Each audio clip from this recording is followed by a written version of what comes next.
muchas gracias, Beni, muchas gracias al público y bueno, para no comernos más tiempo, bueno, daremos inicio a esta mesa cuyo título es Sector Privado, ONGs y Comunidades frente al Cambio Climático, y bueno, la idea es que después de las presentaciones de cada uno de nuestros ponentes, gracias por estar aquí en la Flaxo, en este congreso, es poder hacer algunas preguntas o poder debatir en torno a cómo se visualizan, ¿no?, nuevas formas de cooperación o de diálogo entre distintos actores para mitigar los problemas del cambio climático. Ya ayer visualizamos con algunas mesas en torno al tema de la gobernanza, que sí es posible ese tipo de diálogos y cooperación, ¿no? Entonces, bueno, tenemos 4 ponentes. Daríamos inicio con la maestra Diana Penagos. Ella es licenciada en Economía de la Universidad Nacional de Colombia, pero también con estudios en la Universidad Nacional Autónoma de México. Es maestra en Población y Desarrollo, de aquí de la Facultad Latinoamericana de Ciencias Sociales. Es coordinadora, actualmente es coordinadora de investigación académica en la Casa Encuestadora Parametría, y algunas de sus principales líneas de investigación son la opinión pública, mercados de trabajo y comportamiento electoral y género. Entonces, gracias, Diana, por estar de nuevo con nosotros. Buenas tardes. Como les mencionó Gloria, trabajo como consultora en una casa encuestadora que se llama Parametría. Para que se hagan una idea, es como Consulta Mitowski, que seguramente es más reconocido para ustedes. Nosotros trabajamos diferentes temas en Parametría, uno de ellos es el medioambiental. Tengo que reconocer que es un tema que es relativamente nuevo y nosotros estamos obteniendo datos de la opinión pública desde hace más o menos desde el 2011. Les vengo a presentar datos de opinión pública porque consideramos, o en Parametría consideramos que la investigación en opinión pública es una herramienta muy útil tanto para quienes trabajan en las organizaciones civiles como para quienes trabajan en el gobierno, ya que cualquier ejercicio de política pública requiere un previo conocimiento de la sociedad civil. Y nosotros, pues quienes hacemos encuestas, pues nos dedicamos precisamente a crear este panorama sobre la opinión de los mexicanos respecto al tema. En este caso les vengo a presentar qué opinan los mexicanos sobre el cambio climático. Y ustedes se van a dar cuenta que en realidad nosotros estamos mucho más atrás de otros países como los europeos, tal vez. Te voy a robar un poquito. Sí. ¿Quieres que te ayude? ¿Sí? Nosotros trabajamos con una organización internacional que se llama Globscan. Ustedes pueden entrar a la página de Globscan, es un organismo internacional que trabaja diferentes temas como sociales, políticos, y uno de ellos es el medioambiental. En este tema ellos construyen el índice de preocupación medioambiental para 13 países diferentes. México es uno de ellos y Parametría es la casa que representa a Globscan en México. Aquí les estoy presentando el índice de preocupación medioambiental tanto para México como para el promedio de los demás países. Ustedes se pueden dar cuenta que aquí solamente se está reportando la respuesta de muy serio para qué tan preocupados están los ciudadanos con respecto a ciertos temas. El índice de preocupación reúne o suma las preocupaciones que hay en escasez de agua, contaminación del aire, cambio climático, agotamiento de recursos naturales, pérdida de biodiversidad y contaminación del agua. En promedio, en México, lo primero que quiero que noten es que es muy volátil, esa opinión o la preocupación alrededor del tema medioambiental es un tema muy volátil en la opinión pública. Entonces, como notan, hay algunos años en los que desciende y vuelve a incrementarse en el siguiente año. Particularmente para el último año, es notable que hubo un descenso, casi el 46% de las personas consideran que el tema medioambiental es un tema preocupante. Gracias. Nosotros en la casa empezamos preguntándoles cosas muy sencillas, como si he escuchado o no del cambio climático. Como pueden ver, en realidad los mexicanos, más del 80%, asegura que sí ha escuchado sobre el tema. Y esa es una tendencia que no ha cambiado desde el 2011 que empezamos a preguntarlo hasta los más recientes datos, ¿no? Gracias. Sí. Sin embargo, cuando les preguntamos qué tanto, y a la par, digamos, cuando les preguntamos qué tanto les preocupa el tema, además de que lo han escuchado, el porcentaje desciende. Es decir, si bien hay un 80% de población mexicana que afirma que ha escuchado sobre el tema, solamente el 60% afirma que este es un tema preocupante, que está asociado a lo que les mostraba en la primera gráfica de qué tan serio consideran que es el problema medioambiental. De hecho, aquí les estoy presentando los datos solamente para el tema de cambio climático. Si recuerdan cuando les comenté sobre el índice, es la sumatoria de diversos temas. Aquí solamente les estoy presentando qué tan serio consideran que es el tema del cambio climático. Si se dan cuenta, en México estamos muy por encima de otros países. Claro, observen qué países estamos comparándonos, ¿no? Estamos comparándonos con China, con India, con Indonesia, con Turquía, con Nigeria, que seguramente tendrán otras preocupaciones más mayores, ¿no?, que nosotros. Sin embargo, a pesar de que lo han escuchado y están preocupados por el tema, nosotros les preguntamos en realidad qué tanto sabe usted del cambio climático. Si se dan cuenta, la gran mayoría sabe muy poco sobre el fenómeno y de hecho es una tendencia que parece incrementarse a lo largo del tiempo, lo cual llama la atención. Digo, nosotros somos proveedores de información. Ustedes como jóvenes que están estudiando, como actores del tercer sector e incluso como organismos públicos, son quienes deben tomar esta información para crear nuevos ejercicios, ¿no? Gracias. Les preguntamos también, en esta idea de qué es lo que saben y qué es lo que no saben, les preguntamos quiénes creen que son los principales responsables y dónde localizan el cambio climático. Si se dan cuenta, la gran mayoría en realidad consideran que es una preocupación que se da a nivel mundial.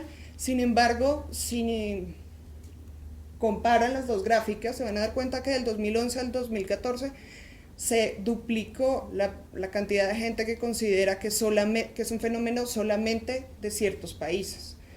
Esto también podría afectar en las formas en que ustedes realizan política pública o ejercicios para informar a la población, ¿no? ¿Quiénes consideran que son los principales responsables? Digamos que todos sabemos que somos nosotros los principales responsables y ubican en segundo y tercer lugar, pero de forma muy, muy lejana, a las empresas y al gobierno. Benny cree que a veces yo soy un poco trágica, pero pues a mí me llama la atención que solamente el 50% afirma que somos la humanidad. Si se dan cuenta, estamos hablando que el otro 50% de los mexicanos está entre que son las empresas, en que es el gobierno, que es incluso Dios el culpable de esto. Imagínense eso. A mí también me llama particularmente la atención las respuestas de no sabe o no contesta, porque esto evidencia, es una parte que evidencia que la gente en realidad no conoce y no sabe de qué se trata el fenómeno. Y bueno, para nosotros que somos encuestadores, las respuestas de no contesta son muy importantes al tratarlas, ¿no? Uno de los temas o uno de los posibles efectos que tiene el cambio climático es la escasez del agua. Nosotros, aquí les estoy presentando una de las preguntas que nosotros les hacemos a los mexicanos y es si piensan que el agua potable se está acabando, ¿no?, en México, o consideran que aún es suficiente. Como refleja la gráfica, ha disminuido notablemente la cantidad de gente que considera que el agua se está acabando. Particularmente, en mi opinión, considero que tienen una idea errónea de lo que es agua potable y agua común y corriente. Recuerden que nosotros hemos sido últimamente víctimas de todos los cambios climáticos, de los sucesos en Guerrero, de las inundaciones en Cancún, etcétera, y puede ser que la gente esté teniendo una idea errónea. Si hay tanta lluvia, pues el agua no se está acabando, cuando en realidad les estamos hablando del agua potable. ¿Ven? Entonces creo que estos pequeños luces les dan a ustedes una pauta para partir y hablar de qué tan informada o no está sobre la sociedad sobre estos temas. Nosotros en Parametría también estamos trabajando en comportamiento socioambiental responsable como uno de los mecanismos que pueden hacer uso los mexicanos para trabajar o concientizarse sobre el medio ambiente. En esta tarea En esta tarea nosotros les preguntamos si ellos están haciendo o no algo para evitar el cambio climático. Si se dan cuenta, los datos parecen muy alentadores, digo 50% a mí no me parece tan alentador, pero pues ahí vamos en la lucha. El cambio del 2011 al 2014 es notable, poco a poco se está incrementando la cantidad de gente que hace algo por el cambio climático. Sin embargo, les quiero mostrar qué es lo que están haciendo, ¿no? Entonces, primero les voy a presentar el nivel de acuerdo con algunas frases que nosotros les presentamos. Les decimos a los mexicanos qué tan de acuerdo está con algunas frasecillas. Si se dan cuenta, casi ninguna, pasa el 50% de la población. Esto también es algo para que ustedes tengan en cuenta. El primer punto es si están dispuestos o no a comprar productos que están hechos de forma responsable social y ambientalmente. Casi el 50% de la población dice que estaría dispuesto a comprar ese tipo de productos, aunque no se los estoy presentando aquí. Más del 50% de la población mexicana no sabe qué productos son social y ambientalmente responsables. Es decir, están dispuestos a comprarlos, pero no tienen ni idea cuáles son. Creen que Coca-Cola es un producto responsable. Pero bueno. ¿Cree que los individuos no pueden hacer mucho para salvar el medio ambiente? Esta es una tendencia que no ha cambiado a lo largo del tiempo. 4 de cada 10 mexicanos considera que sí puede hacer algo. Más adelante se van a dar cuenta que esta es una tendencia que al parecer tiende a disminuir. Me siento culpable por mi impacto negativo en el medio ambiente. Es una tendencia que disminuyó casi 8 puntos porcentuales. Es decir, ya no nos sentimos tan responsables. Conozco el fenómeno, lo he escuchado, pero no tiene que ver conmigo, ¿no? Porque acuérdense que Dios también es culpable, ¿no? Creo que la gente exagera la seriedad de los problemas medioambientales. Si se dan cuenta, aquí hay una disminución muy pequeña, pero más adelante les voy a mostrar qué piensan los mexicanos en realidad de los otros mexicanos que toman conciencia socioambiental, que es bastante contrastante con este resultado. Para nosotros el consumo responsable es una de las acciones o de los comportamientos social y ambientalmente responsables. Nosotros les preguntamos o los ponemos a dirimir entre si consumir de manera responsable es comprar productos que no dañen el medio ambiente o consumir de manera responsable es consumir lo menos posible.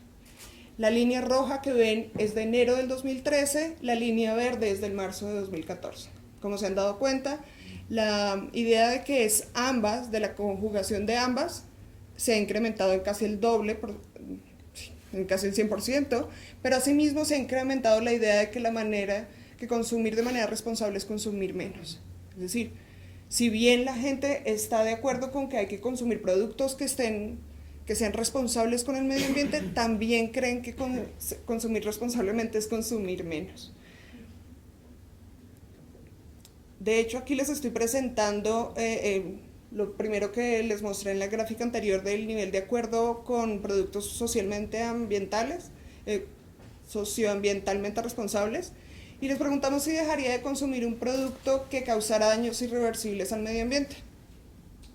Más del 80% de los mexicanos estamos en contra de ese tipo de productos, aunque no sabemos cuáles son, pero pues es un primer paso, ¿no? Gracias. Y aquí les estoy presentando, por ejemplo, una de las acciones efectivas, que es la separación de la basura, que digamos que ha sido como de las principales iniciativas del gobierno y que más extendido, han tenido programas más extendidos. Lo que hice aquí fue clasificar de quienes afirman separar la basura, les estoy mostrando quiénes en efecto lo hacen correctamente. Entonces, si se dan cuenta, en efecto, estas campañas de separación de basura parecen mostrar un efecto positivo en la población. Si bien aún hay 2 de cada 10 que clasifican la basura que no lo hacen bien, es decir, que todavía meten los huevos en la parte inorgánica, es notable también que los mexicanos ya estamos aprendiendo a cómo hacerlo. Y eso creo que es bastante alentador para ustedes que trabajan en los organismos públicos, ¿no? Aquí les estoy presentando si ellos consideran que sus decisiones de compra afectan o no a una sociedad o ayudan a una sociedad que sea más justa.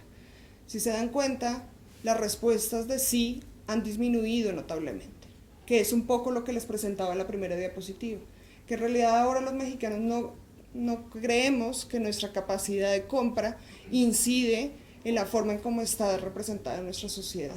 Del 2013 al 2014, esto es un cambio de un año apenas, ¿no? ¿Qué opinan los mexicanos de otros mexicanos que toman la tarea o asumen acciones de comportamiento socialmente responsable? Si se dan cuenta, si bien disminuyó la idea de que lo hacen por conciencia de que el medio ambiente está en peligro, llama la atención el incremento tan notable, más del 100%, en las respuestas de que es algo que está de moda o porque quieren tener una vida sana. Es decir, están relevando intereses individuales por encima de la conciencia medioambiental. Creo que esto, pues seguramente ustedes que son analistas de información les va a ser mucho más útil. A mí me llama la atención que parece que lo que hacemos es ver mal las acciones del otro, ¿no? Como que lo vemos como si estuviera de moda y no lo hacen porque estén preocupados por el medio ambiente. De hecho, esta es una opinión generalizada incluso para las empresas. Nosotros les preguntamos qué opina de que las empresas mexicanas estén implementando prácticas de responsabilidad social, que son las que están asociadas al consumo responsable, y si se dan cuenta, la mayoría consideran que lo hacen por un beneficio empresarial, es decir, por limpiar su imagen, por publicidad, por incrementar sus ventas. Y en cambio la conciencia y preocupación ambiental es mucho más baja, tanto más baja que son casi 50 puntos porcentuales que los separan. Es decir, nos encanta, no sabemos de los fenómenos, pero nos encanta criticar a los terceros que lo hacen, precisamente tal vez por algún desconocimiento, ¿no? De forma general, les presento aquí un panorama más general de lo que opinan los mexicanos sobre el cambio climático. Es posible observar una baja percepción de preocupación en el tema medioambiental respecto a otros países, que fueron lo primero que les mostré, y esto contrasta con el alto nivel de preocupación local que se tiene sobre el fenómeno. Aunque los mexicanos afirman que han escuchado de la existencia del cambio climático, también afirman que saben poco de él. Si bien la mayoría reconoce que la humanidad es culpable de este fenómeno, hay un alto nivel de desconocimiento en el tema, tanto así que consideran que ahora que hay mayor cantidad de agua potable. Asimismo, los mexicanos están dispuestos a tomar acciones socialmente responsables, aunque cada vez menos sientan que estas acciones inciden en una sociedad más justa. Asimismo, se ha incrementado la percepción de que tanto empresas como individuos se comportan socioambientalmente responsables, más por un interés individual que por una preocupación con el medio ambiente. Esto es como un panorama más general de la opinión pública en el tema de cambio climático y ojalá les sea a ustedes muy útil para lo que ustedes vayan a aprender ejercicios de aquí en adelante. Creo que conocer la opinión pública es un primer paso para entender cómo nos vamos a acercar a ella, porque de nada nos sirve decir que el cambio climático es un fenómeno que tenemos que cambiar cuando la gente que es en su cotidiano vivir no lo hace. Muchas gracias.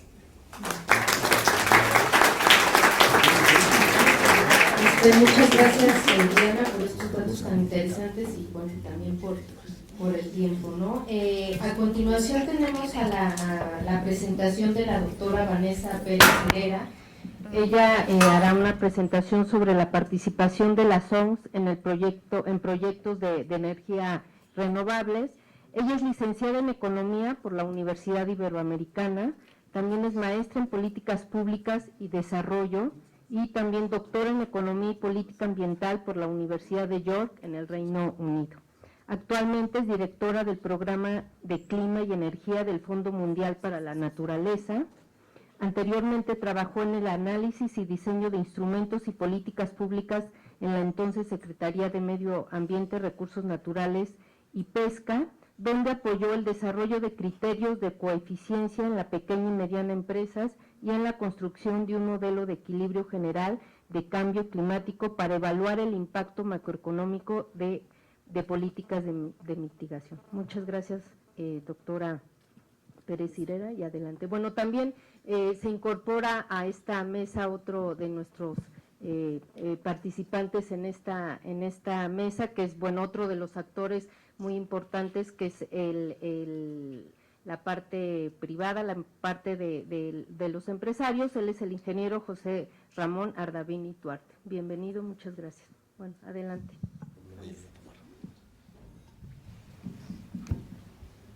Bueno, pues antes que nada, muchísimas gracias por la invitación a Flaxo y a los socios, y muchas gracias a ustedes por estar acá. Yo vengo a darles una charla corta, a capela, así que por favor, si se aburren, pues me avisan, ¿no? Para cambiar el ritmo, o me paro, o empiezo a hacer algo, ¿no? Yo creo que uno de los temas centrales que quiero tratar de comunicar en esta charla es este aspecto de la incongruencia. Y tiene algo que ver con la presentación que acaba de hacer la maestra Diana Penagos. Y yo, de donde me gustaría partir, es sobre la dinámica que hemos visto a nivel nacional e internacional sobre cambio climático en los últimos, yo diría, 5 años, que es básicamente los años que llevo pues más enfocada en política climática en México. Yo creo que empezó un par de años antes de la COP16 en México, empezó a gestarse un movimiento muy interesante, tanto en la sociedad civil como en el empresariado mexicano, como en el gobierno, para empezar a discutir este fenómeno. Afortunadamente, a diferencia de otros países como Estados Unidos, a pesar de estas incongruencias que tenemos, todavía no llegamos a tener un gran porcentaje de la población que es escéptica del cambio climático. En Estados Unidos, un altísimo porcentaje de la población piensa que el cambio climático no existe, y los que piensan que el cambio climático existe piensan que los patrones de consumo y producción no han tenido un impacto directo. Y este movimiento,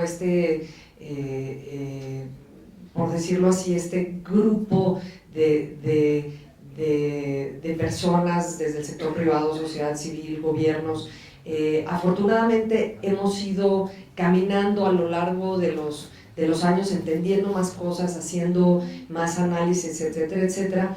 Pero me parece que en este momento hay un parteaguas sumamente importante en la política de Estado, en la política de desarrollo del Estado mexicano, en donde cada vez se vuelve más relevante el papel de la sociedad civil. Y no hablo del papel de la sociedad civil como sociedad civil organizada, hablo del papel de la sociedad civil en su conjunto.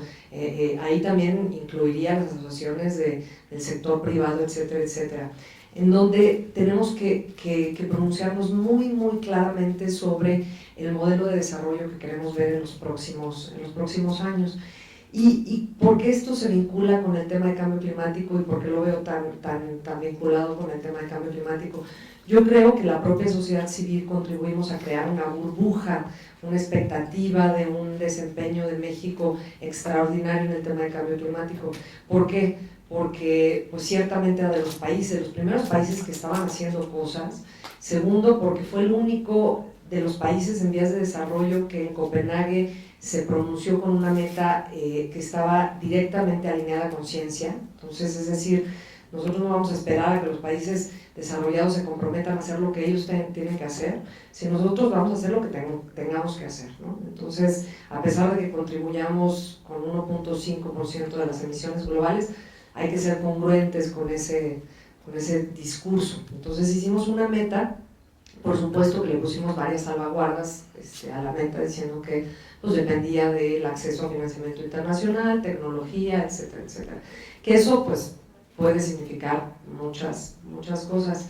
El tema es que y después planteamos una ley general de cambio climático donde se mete esta meta aspiracional de 30% de reducción de emisiones al 2020, y el caso es que al hoy por hoy lo que tenemos de esa meta al 2020, que son más o menos 288 millones de toneladas de CO2, tenemos un instrumento público que es el PEC, que incluye 1/3 de esas emisiones. Entonces, ¿dónde quedan los otros 2/3? ¿Y qué vamos a hacer con esos otros 2/3? Y creo que la propia sociedad civil organizada en ese caso, pues nosotros mismos nos preguntamos, ¿no? Nosotros le hicimos un montón de alaraca, ¿no? Lo vendimos al país de forma muy, muy positiva a nivel internacional, que estaba haciendo grandes cosas, y bueno, cuando nos toca realmente dar resultados por lo que prometimos, pues estamos en un brete, ¿no? Y la verdad es que estamos en un brete, porque pues esa fue nuestra meta y no sabemos ni siquiera si vamos a llegar con esos 90 bien medidos, bien, ¿no? Entonces ese es un tema que quisiera poner por un lado. Por otra parte, y que tiene un vínculo súper directo con esto, es pues, la política de desarrollo que está siguiendo esta administración. Y yo la calificaría como una política, al menos que intenta impulsar o crecer o acelerar el crecimiento económico, no necesariamente planteado desde el punto de vista del desarrollo, un crecimiento económico, que hay todas las críticas, que si lo va a hacer, si no lo va a hacer, etcétera, etcétera. Y la verdad es que le está apostando a dos temas principalmente, ¿no? Hay otros temas, el tema de telecomunicaciones, y hablamos de todas las reformas, pero realmente a los dos temas que le está apostando es a un tema de infraestructura, ¿no? Y al tema energético, y que tienen muchísimo que ver. Entonces, por una parte en el tema energético, pues estamos realmente en un parteaguas sobre qué futuro energético quiere este país, ¿no? Si fuésemos completamente conscientes con nuestro discurso internacional, pues estaríamos pensando el que posiblemente tuviéramos metas de renovables mucho más ambiciosas que las tenemos ahora. No estoy diciendo que sea fácil llegar a donde nos hemos planteado, las metas que nos hemos planteado, pero realmente estaríamos pensando cambiar algunos temas que pudieran detonar a las energías renovables de una manera mucho más potente. ¿Y por qué las renovables son un buen ejemplo de qué nos está pasando como sociedad y dónde estamos?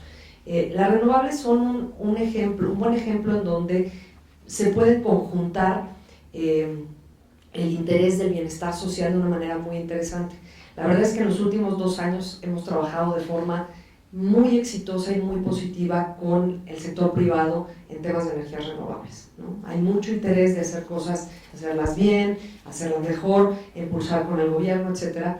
Y creo que esta incongruencia que nos caracteriza, vemos incongruencias de todas partes, vemos incongruencias de la sociedad civil organizada, de la propia sociedad civil, del gobierno, del sector privado. Cada uno tenemos nuestra propia incongruencia. Por una parte, todos queremos más renovables, pero yo no las quiero en el patio de mi casa, ¿no? Como dicen en la expresión en inglés, not in my backyard, ¿no? Que haya los derrames allá lejos, en una zona muy biodiversa, pero aquí atrás de mi patio no las quiero. Dejando al lado los temas sociales, que son muy serios y definitivamente dignos de considerarse, ¿no?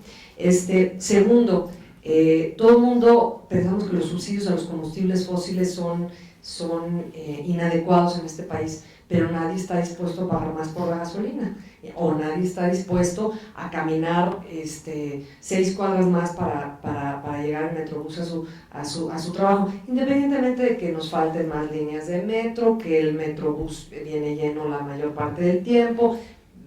Dejando eso aparte, creo que cuando hablamos de los problemas que aquejan a la sociedad, siempre hablamos de intercambios, ¿no? Y los economistas estamos como muy hechos a la idea de hablar de intercambios, ¿no?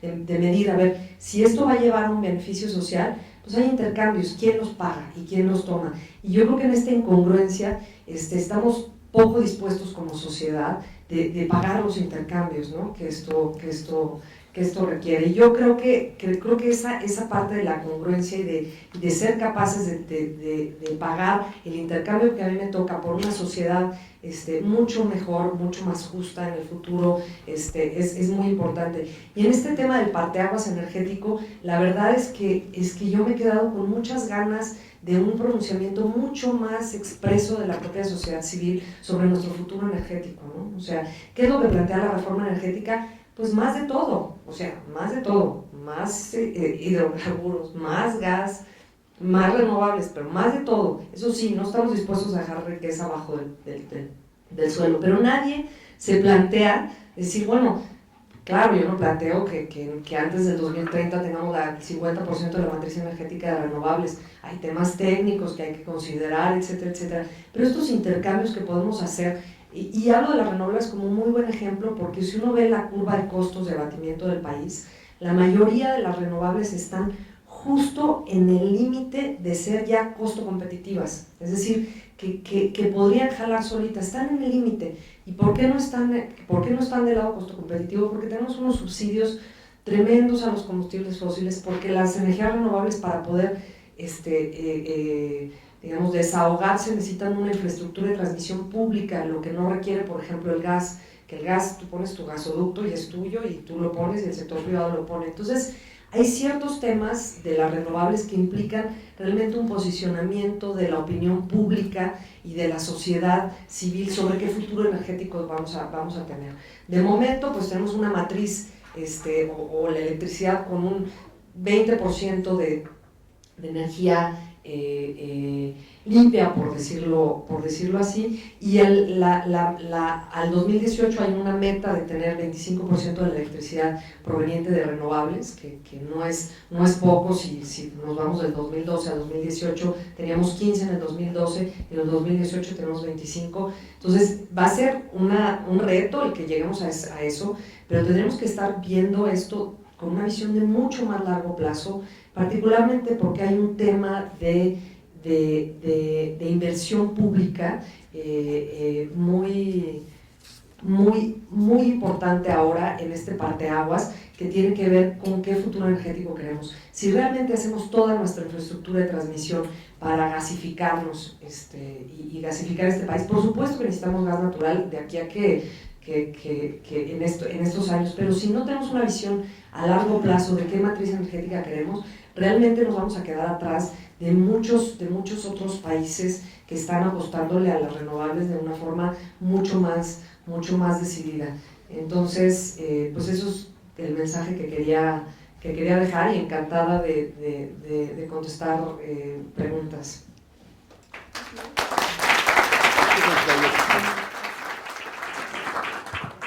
Muchas gracias, Vanessa. Bueno, pues ya se empieza a perfilar el debate, ¿no? Entre los datos y lo que nos dice la doctora Vanessa, de qué tanto estamos dispuestos como sociedad a pagar esos intercambios.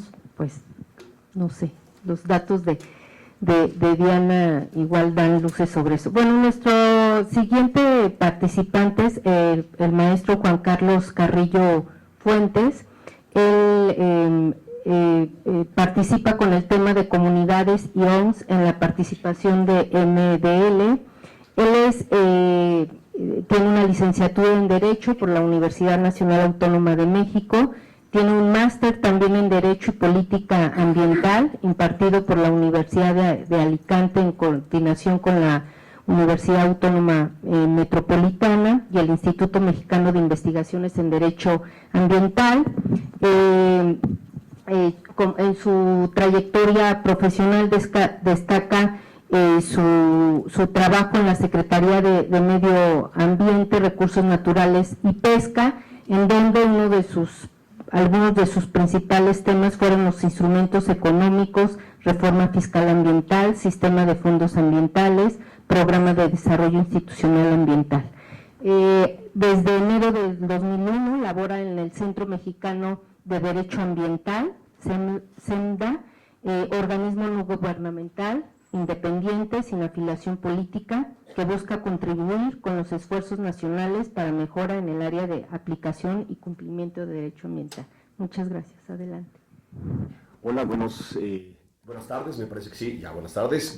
Pues Juan Carlos Carrillo, mucho gusto. Y pues les voy a platicar un poquito sobre este tema de cómo involucrar o cómo lograr mejor colaboración entre los diferentes actores estratégicos, entendidos como gobierno, iniciativa privada, organizaciones de la sociedad civil, comunidades, pueblos indígenas y demás. Como ya les platicaban, mi formación es como abogado, espero no aburrirlos, voy a tratar, me imagino que la mayoría de aquí no tiene, sé que al menos 2 personas se clavan en aspectos legales dentro del público, pero de ahí, me imagino que la mayoría no son abogados ni es pues su pasatiempo favorito el ponerse a hojear una ley mientras están esperando en el doctor. Entonces trataré de no ser tan acartonado o tan esquemático como clásicamente somos los abogados. Entonces, bueno, dicho esto, espero no aburrirlos. Creo que hay que poner en contexto algunas ideas dentro de las muchas que se podrían exponer, pero el tiempo es breve. En contexto esta charla, y para eso hay que recordar que México es un país dentro de los 11 o 12, no estoy bien seguro, creo que son 11 nada más, considerados megadiversos. Dentro de estas 11 regiones que hay, una de ellas en el país, está alrededor del 90% de la biodiversidad en México. No me citen, porque mi memoria es bastante mala, más bien tomen ahí nota y después hacen su investigación, por favor. Pero sí, muchísimo titipuchal de biodiversidad está en nuestro país. Eso es bien importante porque, sobre todo en la zona del Istmo de Tehuantepec, choca la humedad que viene del Golfo de México con la humedad que viene del Atlántico. Hay muchas montañas y crece de todo por ahí y está muy bonito. Ahora, México también tiene una vocación forestal. Gran parte del país, alrededor del 70%, tiene una vocación para hacer uso de los recursos forestales maderables y no maderables. Selvas, bosques, altos, bajos, medianos, gorditos. Otra característica muy importante es que en México la propiedad de la tierra es casi única. La propiedad de la tierra, dice la Constitución en el artículo 27, que la propiedad originaria de la nación la propiedad de la tierra corresponde originariamente a la nación. Y luego la nación, en buena onda, se la cede a los privados, que pueden ser individuos, propiedad privada como tal, y propiedad privada social, que son ejidos y comunidades. Y después la ley forestal dice que el dueño de la tierra, bueno, los dueños de la tierra, que pueden ser ejidos, comunidades, individuos, incluso gobierno, también son dueños del recurso forestal, del arbolito que crece ahí y de todas las cosas que giran en torno al arbolito. Esto también es muy importante en términos de política ambiental orientada al cambio climático, porque ya ven que el cambio climático, a fin de cuentas, de lo que trata de hacer todas estas negociaciones internacionales es quitar todo este dióxido de carbono que ahora está en la atmósfera, y, bueno, no todo, quitar el excedente de dióxido de carbono que está en la atmósfera para más o menos estabilizar para que la atmósfera de la Tierra sea como una sábana y no como una cobija, que es lo que está ocurriendo ahorita. Si a nosotros nos sube la temperatura a 1 grado y nos empieza a dar escalofríos y temblores, lo mismo está pasando con el planeta. Hay que hacer este símil y entonces nos daremos cuenta de que algo serio está pasando. Cuando llegamos a, ¿cuánto es? 38 grados de temperatura, hay que correr al hospital. O sea, cuando nos suben más de 2 grados, sí, 39, bueno, ya ven, les digo, no me citen. Pero cuando nos suben unos cuantos grados la temperatura, tenemos que correr al hospital. Lo mismo está pasando con el planeta. Ahora, dentro de este contexto, también vale la pena considerar que en México existen algunas experiencias muy exitosas en cuanto a el manejo forestal comunitario. Y de hecho, Eleanor Ostrom, que siempre me cuesta trabajo pronunciar, es Premio Nobel de Economía, si no me equivoco, en 2009, y lo que hace es que se basa en las experiencias retomadas en la Sierra de Oaxaca, si no me equivoco, sobre el manejo forestal que hacen las comunidades allí, y lo que dice es que bajo ciertas condiciones, no siempre, bajo ciertas condiciones, en este caso son las condiciones que prevalecen en las comunidades rurales de esa zona, el buscar un beneficio colectivo genera mayores beneficios para toda la comunidad. Y el paradigma, y ahorita voy a empezar a profundizar en eso, el paradigma del modelo económico que predomina a nivel mundial es todo lo contrario. Es decir, tú buscas tu beneficio individual y con eso vas a generar el beneficio colectivo. En términos llanos, ¿no? Seguramente los economistas acá me podrán corregir, pero en términos de palitos y bolitas, es un poco el planteamiento. Ahora, teniendo esto como contexto, ¿cómo buscar esta mejor colaboración entre los diferentes actores estratégicos? En ese sentido voy a tratar de abordar rápidamente la charla en 2 o 3 vías. La primera, de una forma un poco conceptual, casi místico, mágico, musical, y hablar de la mente analógica que se necesita, que creo que la raza humana requiere que más personas, cada vez son más, tengan este tipo de mente y de forma de razonamiento. Comentar rápidamente los modelos de desarrollo, que creo que también va de la mano, pero que es parte del meollo del asunto, y algunos ejemplos y sugerencias para aprovechar o para mejorar esta colaboración. Creo que lo primero que hay que considerar es que en este tema de cambio climático y comunidades, sobre todo comunidades rurales en México, hay que estar claros que hay dos tipos de conciencias o dos tipos de comunidades, dos formas de darnos cuenta de la realidad. Por un lado está la conciencia o cosmovisión comunitaria, que eso incide directamente en su sistema normativo. Ellos tienen generalmente son comunidades rurales, pueden ser ejidos, comunidades, pueblos indígenas, se basan en sus usos, costumbres, en sus tradiciones, que son orales. Sus normas legales son generalmente orales, a veces tienen reglamento interior escrito, pero es casi un machote que les da la reforma agraria. Buscan el beneficio comunitario, no se sienten los dueños de la tierra, depende de las características, pero cometiendo el error de generalizar, son más que dueños, son protectores de la Pachamama, ¿no? Sobre todo los pueblos indígenas. En los ejidos ya es un proceso de transición hacia la conciencia urbana. Pero su toma de decisiones es colectiva, con otro ritmo totalmente al que tenemos en las ciudades. Son protectores de la Pachamama y muchas veces sus valores son mucho más abstractos de los nuestros. Ellos, por ejemplo, es bien chistoso, en muchos lenguajes no tienen una palabra obviamente para el carbono, no tienen una palabra para el bosque, porque el bosque es generalizar, tienen palabras para el árbol, porque es el señor árbol, el conjunto de señores árboles. En sí mismo su existencia es un valor intrínseco, es un valor mucho más allá del carbono. Se relaciona con esta idea de los beneficios no carbono que están en las negociaciones internacionales y con los cuales los grupos indígenas se sienten mucho más afines. Ellos lo que quieren es tener un bosque sano, donde haya un mejor hábitat, donde haya mejores especies, donde puedan ir a recolectar hierbas desde para cocinar como para sanarse. No van al súper, no van al Chedraui por una comida rápida, ellos salen y pues, unos honguitos o de cacería, lo que sea, depende. Tampoco hay que ser tan románticos y pensar que todos están en taparrabos y no es así, ¿no? Pero por otro lado tenemos la conciencia urbana. Nosotros los urbanos estamos con una conciencia, con una cosmovisión y con un marco legal con base en propiedad privada, el derecho civil es lo que predomina generalmente, con base en bienes y servicios que yo te pago y tú me tienes que prestar un servicio eficiente, efectivo y con base en lo que acordamos. Hay un derecho que está codificado desde la Constitución hasta los contratos. Hay también lo que nos interesan son cosas medibles, cuantificables, sobre todo actualmente el pensamiento económico predomina. Y no es que esté mal, ninguna de estas dos visiones es que esté mal. Sencillamente es importante entender que son visiones distintas y que si le pedimos a los grupos indígenas que tengan esta cosmovisión y este entendimiento, pues nomás no. Pero si le pedimos a la iniciativa privada o a los tomadores de decisiones que tengan este conocimiento y este ritmo de toma de decisiones, pues nomás tampoco.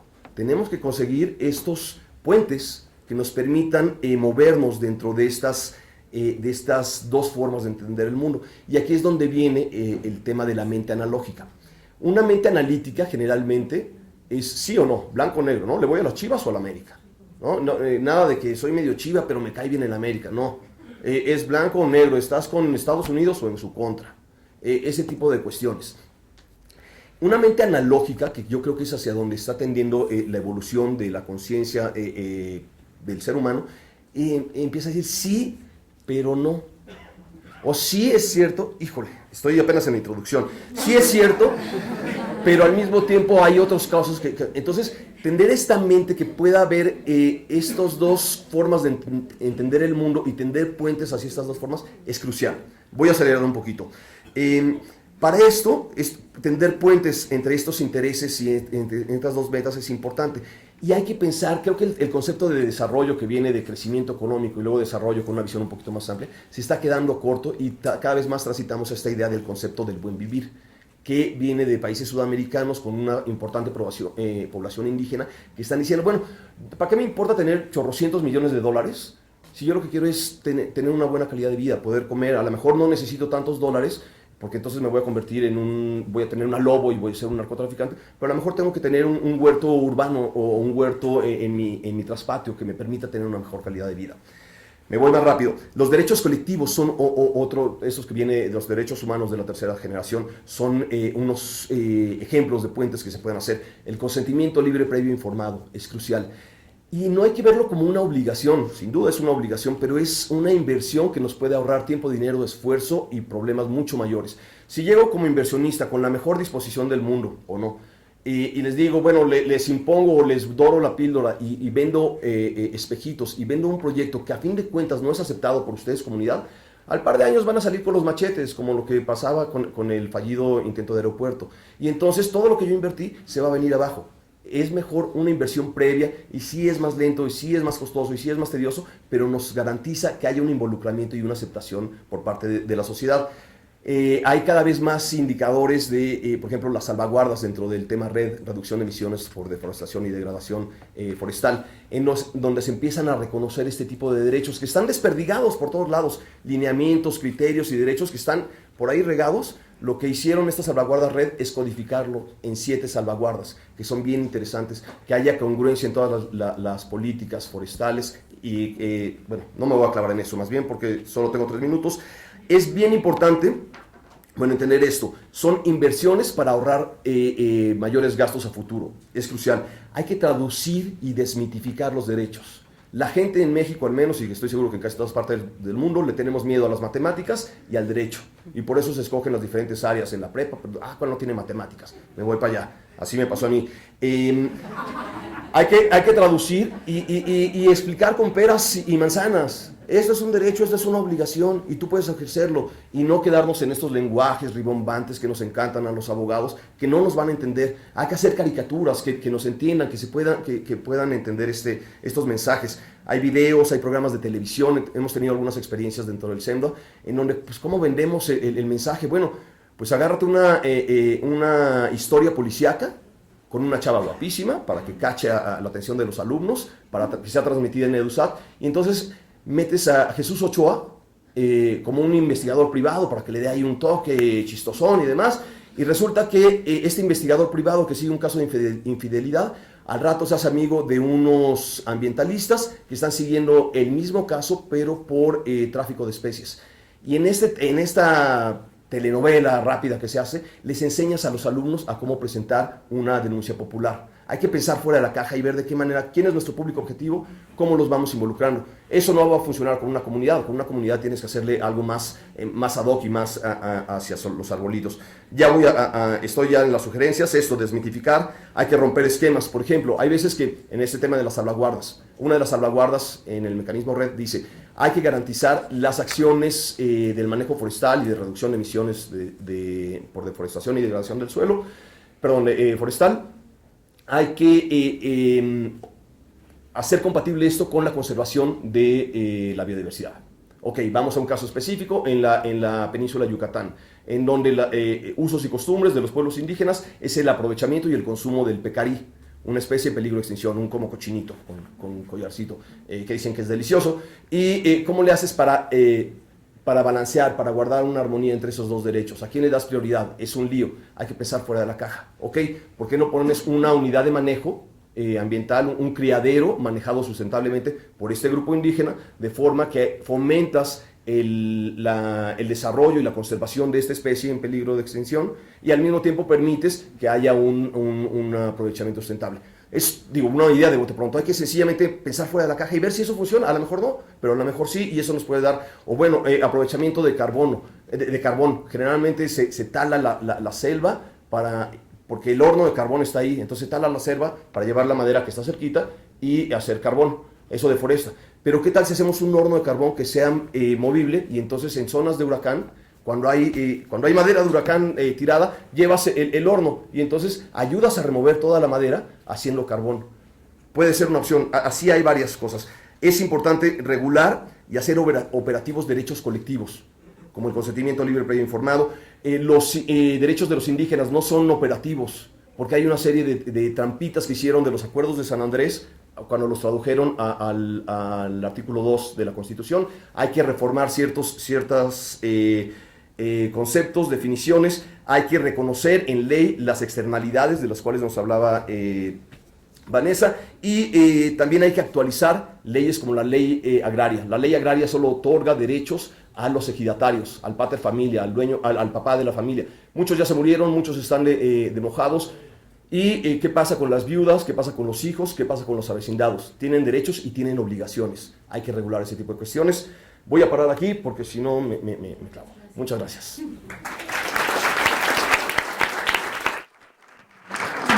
Pues sí, muchas gracias, Juan Carlos. Sí, es un tema muy complejo, pero bueno.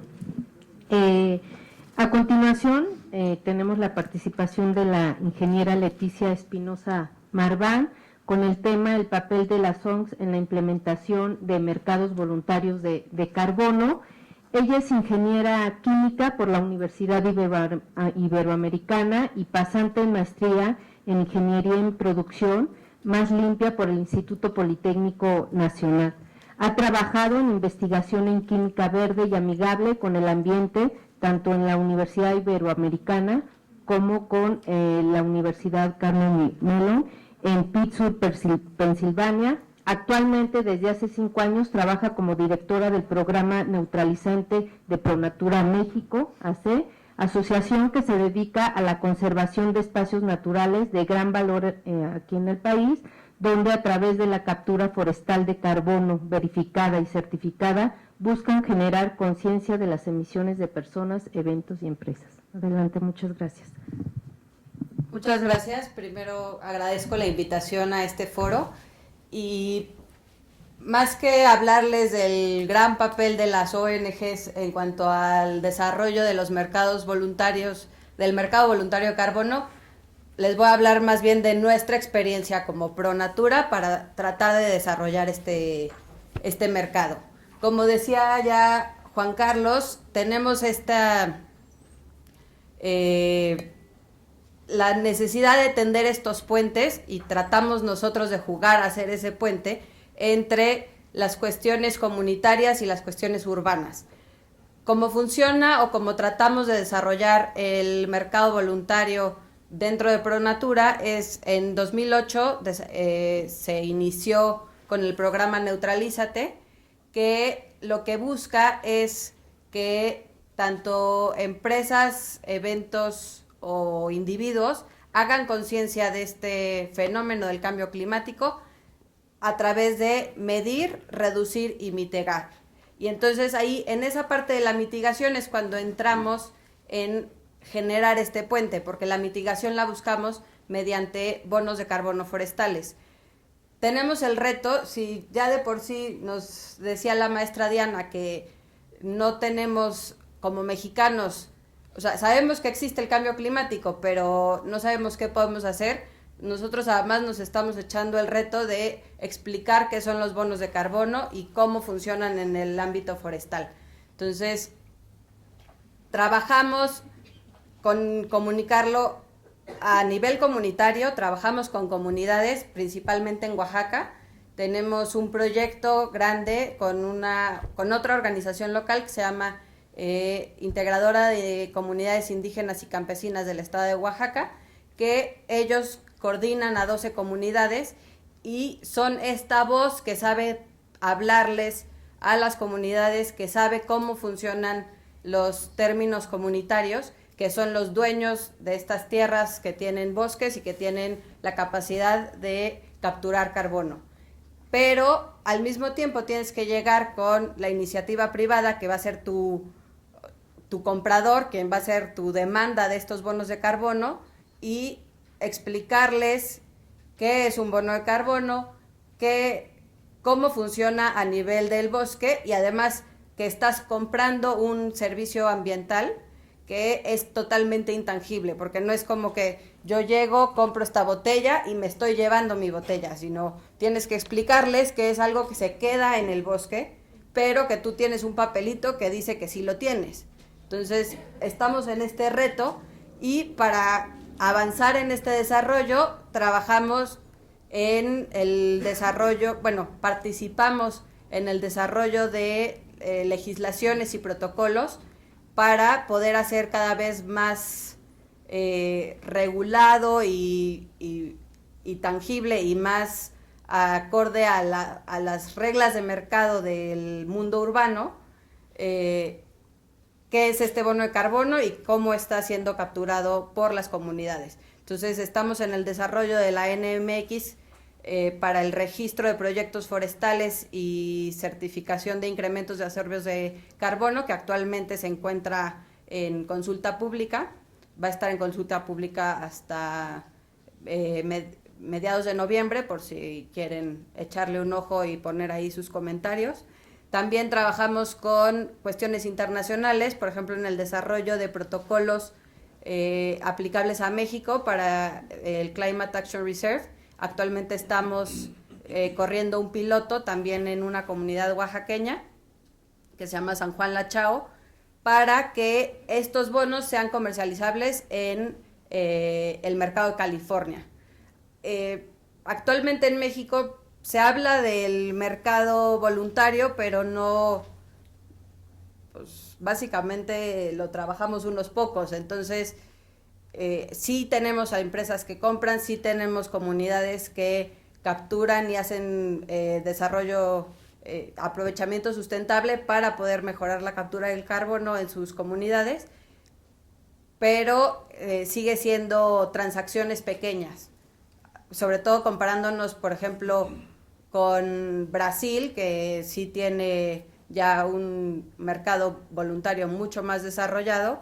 En México es bastante más pequeño, y de ese tamaño, o sea, del tamaño de transacciones de México, ProNatura se dedica a comercializar más o menos el 70-80% de esas. Entonces, pues ahorita que se ha comercializado todo por una ONG, aunque estamos a nivel nacional, pues de todas maneras sigue siendo un mercado pequeño. Nos falta que haya más incentivos para las empresas, porque pues ya veíamos que muchas veces finalmente lo que mueve al mundo empresarial son los beneficios económicos que puedan llegar a tener. Entonces, en cuestiones fiscales, los beneficios que esto pudiera retribuir sigue teniendo que mejorarse. La credibilidad pues se hace con todo tipo de verificaciones, pero sigue teniendo que aumentar el nivel de credibilidad de este tipo de proyectos, porque muchas veces en el mundo urbano se tiene la imagen de machetes en vez de una comunidad que realmente toma una decisión comunitaria de que sí decide entrarle a un proyecto de estos y que está dispuesta a comprometerse y a mantener sus recursos forestales de aquí a 30 años, porque ese era de hecho un poco el conflicto con el protocolo que viene de California. En California pues están acostumbrados a que es propiedad privada y pueden hacer contratos por 100 años. Llegan a México y se dan cuenta de que la propiedad de la tierra es más bien comunitaria, y que además lo máximo que se permite, ya nos podrá decir mejor el abogado, son contratos de 30 años. Entonces, pues la permanencia del carbono con los términos legales son retos que se tienen que ir avanzando. Ahorita ya el protocolo va bastante avanzado y estamos corriendo un piloto. Entonces, pues bueno, eso es como la historia de lo que ha hecho ProNatura para lograr desarrollar el mercado voluntario de carbono.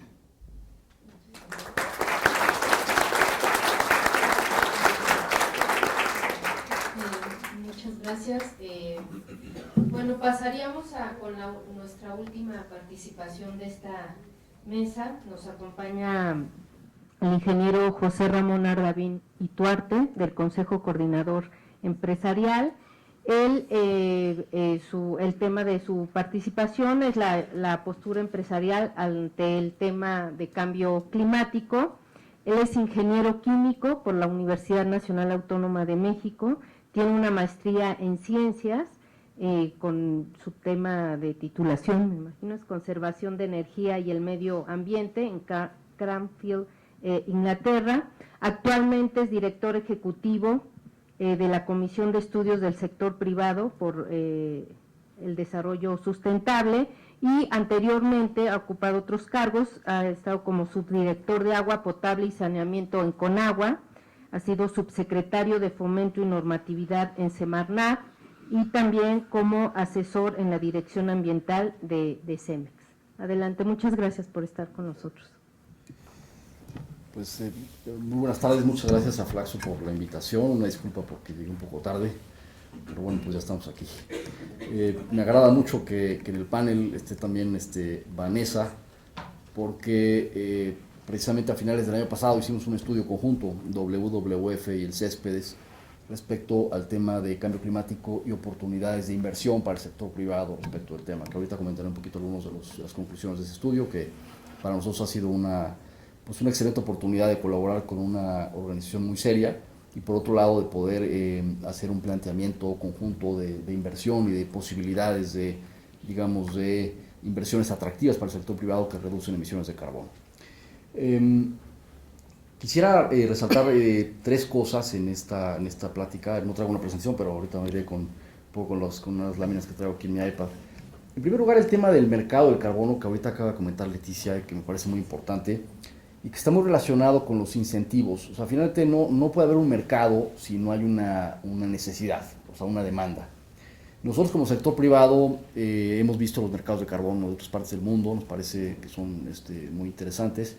El último y quizá más desarrollado de todos es el de California. California tiene un mercado de carbono bastante reciente, pero California tuvo el cuidado de estudiar los otros mercados que había previamente, los mercados de Europa básicamente, a través del mecanismo de desarrollo limpio y del mercado de Kioto, y a otros mercados como en el Reino Unido, que ha habido de mercados de emisiones y demás. Y California, digamos, tomó las experiencias buenas y malas de esos mercados e hizo su propio mercado hoy en día, ¿no? Entonces, bueno, pues California tiene un mercado muy interesante. California, aunque es un estado de Estados Unidos, pues es la sexta economía del mundo. Entonces, digo, aunque sea un estado nada más, pues tiene un potencial muy fuerte desde el punto de vista económico. Nosotros como sector privado hemos estado acercándonos al gobierno de California, hemos tenido muchas pláticas y relación con ellos. Y bueno, pues digamos que hay un mercado muy interesante de carbono, donde hay obligaciones y donde evidentemente para cumplir con esas obligaciones o haces reducciones en tu empresa o compras bonos de carbono de alguien más, que hizo otras reducciones. El mercado cómo funciona es que si tú puedes comprar un bono que es más barato que tú reducir tus emisiones, pues lo vas a comprar. Nosotros en México lo que hemos planteado a este respecto es tener un instrumento de compensación del impuesto al carbono. Como ustedes saben, en la pasada miscelánea fiscal que se aprobó finales de 2013, se implementó un impuesto a los combustibles fósiles por su contenido de carbono. Entonces todos los combustibles fósiles, excepto el gas natural, tienen que pagar un impuesto al carbono, dependiendo de su cantidad de carbono. Inclusive la gasolina que pagamos de los coches tiene una partecita de impuesto al carbono. El impuesto promedio es de $3 por cada tonelada. Y si más o menos vemos que por el uso de combustibles se emiten 400 millones de toneladas, más o menos al año en México, pues más o menos se recaudan 1.200 millones de dólares por el impuesto al carbono. Entonces nosotros lo que hemos planteado a la Secretaría de Hacienda y a la Cámara de Diputados en este presupuesto es que se pueda compensar ese impuesto con reducciones certificadas. Claro, los que tienen que pagar el impuesto al carbono son unos cuantos, no son toda la población y todas las empresas, son nada más las empresas que comercializan combustibles, ¿sí? Como es el caso de Pemex, como es el caso de CFE y como es el caso de algunas empresas privadas que comercializan carbón, coque de petróleo, otros gas, otros combustibles, principalmente acereras y cementeras que están en este negocio. Entonces, el planteamiento es, bueno, en vez de que Pemex tenga que pagar sus $3 por todos los litros de gasolina que va a vender, pues que pueda comprar reducciones certificadas por las mismas toneladas que va a pagar, o por una parte de las toneladas que va a pagar, en el mercado, ya sea de proyectos forestales o de proyectos de eficiencia energética, etc. Ese es el planteamiento. Desafortunadamente no hemos sido muy exitosos en el planteamiento, Hacienda no lo ha aceptado, la Cámara de Diputados tampoco lo ha tomado como un tema prioritario, pero el tema está planteado y nos parece que sería una forma de incentivar el mercado. Uno de los argumentos en contra es que Hacienda perdería dinero, porque en vez de que Pemex le pague los $3, pues Pemex no le va a pagar los $3, sino que le va a entregar unos bonos, ¿sí? Esos bonos Pemex no los va a comprar en $3, los va a comprar en menos, en $2.50, $2.70, etcétera, ¿no? Lo que hay en el mercado precisamente. Sin embargo, lo que hemos visto es que lo más que hay de bonos de carbono en el mercado que pudiera haber, ¿no? Que Pemex pudiera comprar y otras empresas, pues serán unos 5 millones de toneladas, más o menos, ¿no? 5 millones de toneladas a $3 la tonelada son 15 millones de dólares, contra 1.200 que va a recaudar Hacienda. O sea, es el 1%, un poquito más, el 1.2%. O sea, Entonces realmente no es una pérdida para Hacienda y en cambio sí fomentamos proyectos de reducción de emisiones, generación de empleos verdes, etcétera, etcétera. Entonces, es una de las cosas que estamos planteando que nos parece muy importante. Ahora, en el contexto más amplio, ¿qué es lo que necesitamos como país o cualquier país del mundo para reducir emisiones? Necesitamos invertir. O sea, hay que invertir dinero, no es gratis el asunto.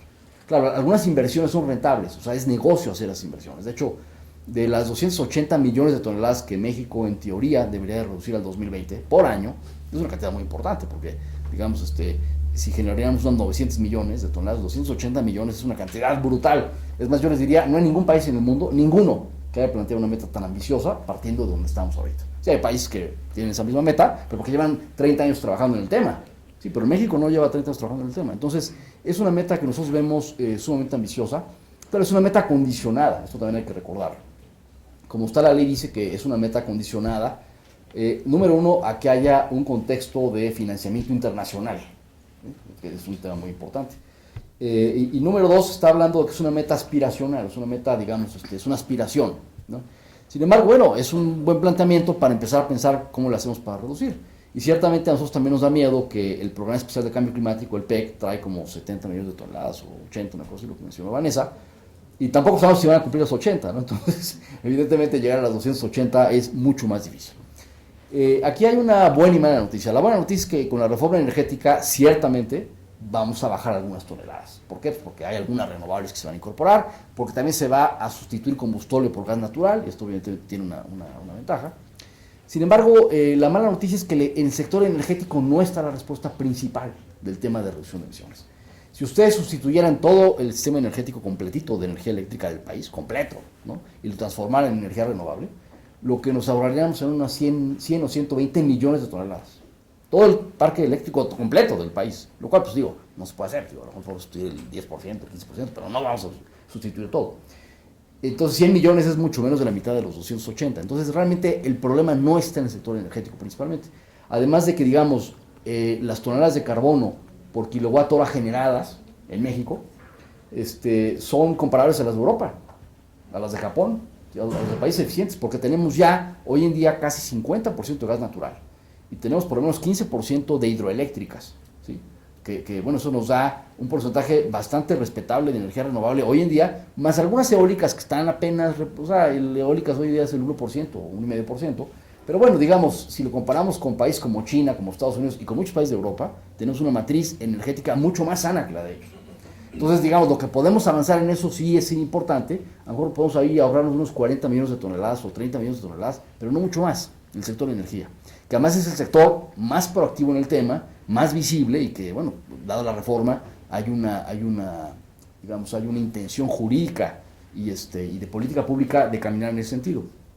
Pero hay otros sectores, como es el caso del sector transporte, que tiene por lo menos la tercera parte de las emisiones totales, donde realmente no vemos que haya una política pública al respecto, ni tampoco un incentivo a ese respecto. Al contrario, de hecho, los segundos pisos y ese tipo de obras, lo que incentivan son los coches, los automóviles. Si ese dinero se hubiera invertido en mejorar el metro, en ampliar las vías de comunicación vía metro y otros transportes públicos, pues tendríamos una situación mucho mejor de transporte público. Sin embargo, ese tema prácticamente no se ha mencionado en toda la política pública a nivel nacional. Ya no digamos ni local ni nacional, o sea, nadie quiere tocar el tema y es un tema sumamente relevante. Ahora, nosotros hemos observado con cuidado una gráfica que hizo la consultora McKinsey, que bueno, le llaman la curva de McKinsey, donde es una curva que establece cuántos millones de toneladas de carbono se tienen que reducir y cuánto nos cuesta esa reducción. Entonces, más o menos, claro, eso depende de cada país, no es un tema único.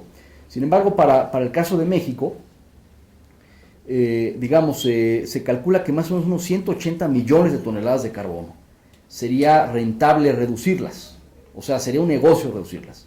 180. Dentro de estos 180 millones de toneladas, por supuesto, la primera, por ejemplo, es la cogeneración de energía.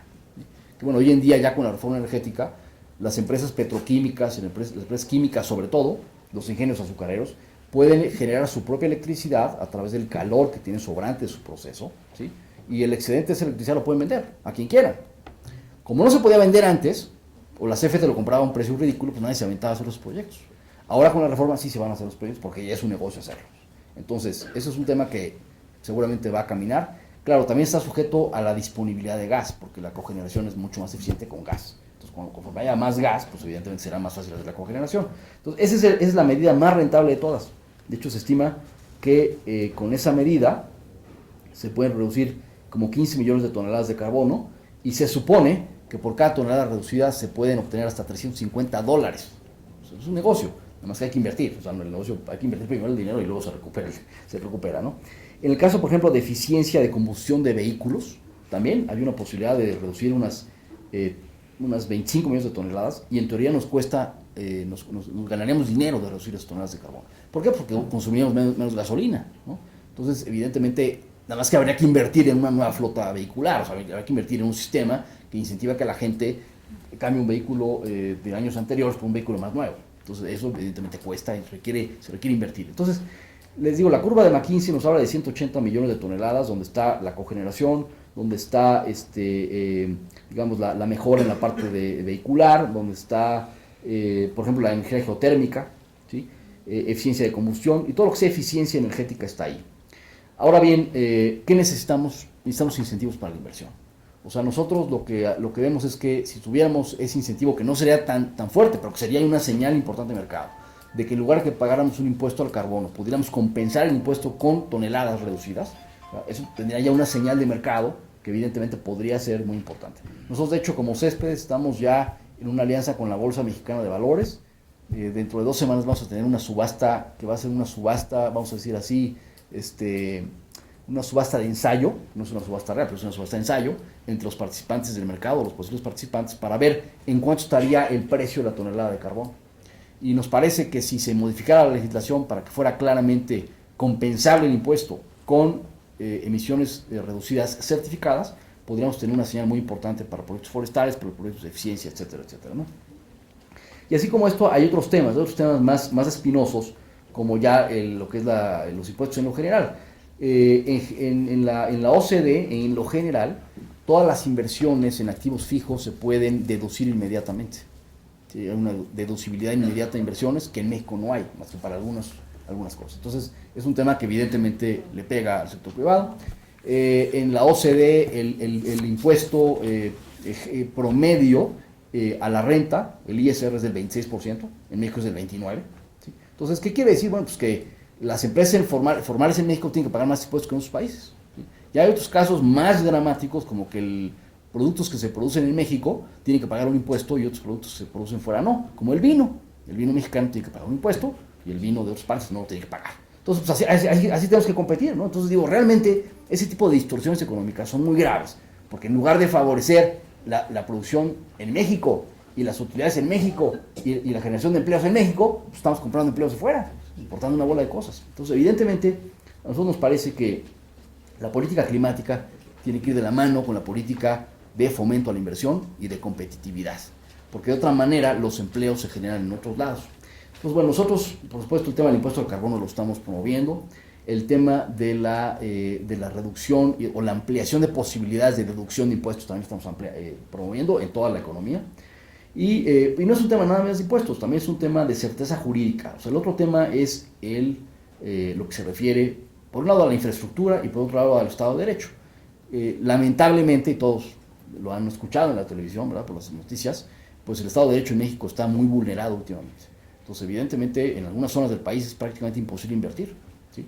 Porque los negocios actuales tienen que pagar una cuota de derecho de piso, una extorsión, y porque los posibles negocios futuros pues no se van a dar. Digo, el gas de la cuenca de Burgos, ¿verdad?, que tenemos mucho gas ahí, pues no se va a poder sacar fácilmente, porque para entrar a una brecha ahí y poner un tubo para sacar el gas, pues vas a tener que tener al ejército ahí al lado. Entonces, no va a ser fácil el tema, y el Estado de Derecho es un tema muy importante. Y el otro tema es la infraestructura.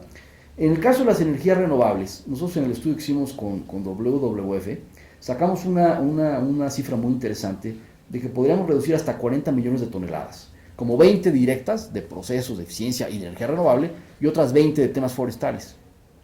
¿Okay? Y además hicimos el cálculo de que habría que invertir unos 18 mil millones de dólares para estas inversiones y que podríamos recuperar una cantidad importante, más, o sea, 23 mil millones de dólares, o sea, un poco más, de aquí al 2020, si hiciéramos esa inversión. O sea, sería rentable hacerlo. Pero ¿qué se necesita? Digo, también el gobierno tiene que poner algunas cosas.